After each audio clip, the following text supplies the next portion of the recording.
We often say here on the show, don't we, how woke is literally killing all the fun. It doesn't matter who you are, now you're not allowed to make a joke about anybody. And you know, comedians you have to feel sorry for, because literally, whichever way they turn, there's another problem. You know, they get it wrong, they get cancelled, all that sort of stuff. Now, as you can imagine, this is proving very difficult, literally, for many different people and companies. And more importantly, how on earth now do you get sponsors for anything? Because literally, everybody's offended by everything. Now, one of the biggest events over here in the very heart of London every summer is the British Summertime Festival, held inside the beautiful Hyde Park.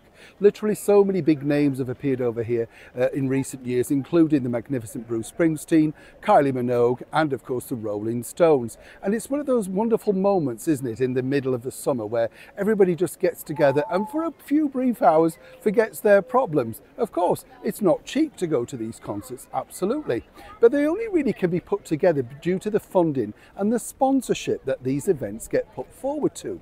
Now recently, of course, we did see, did we not, the smashing up of Barclays banks across the United Kingdom, once again by another activist group. And once again, as I pointed out recently, you and I, if you bank with them, will be funding that. You will be cleaning up the mess. And of course, what will result is, in fact, speeding up of bank closures, simply because they'll say it's unsafe. And they will now use this as a way of saying, well, you know, we no longer need that branch in that particular town. So well done, those nutty activists.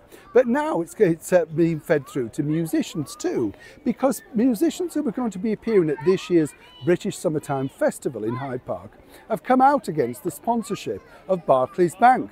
Yes.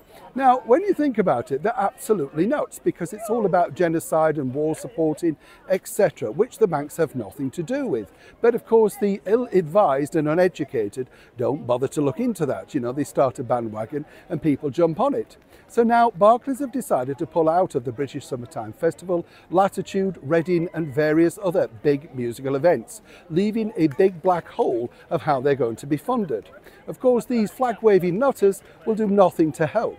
Now, what's interesting is, in order for them to continue, somebody's going to have to fill that black hole. And more importantly, prices and tickets and merchandise will simply rise. And this is where it gets really interesting, because while you want to become an activist, have you thought it through? These are the events that you want to attend, the musicians that you want to see, the bands, the singers, the fun period out, a festival moment, you get the picture.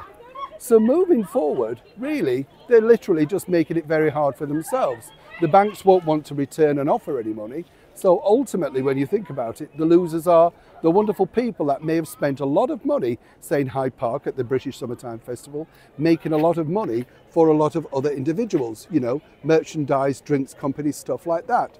So when you look at the bigger picture, who's the winner in the end? The bank get to keep their money. They'll very reluctantly want to get involved in anything else. But the activists can sit at home, of course, making more placards and flags saying, oh, look, what we've achieved.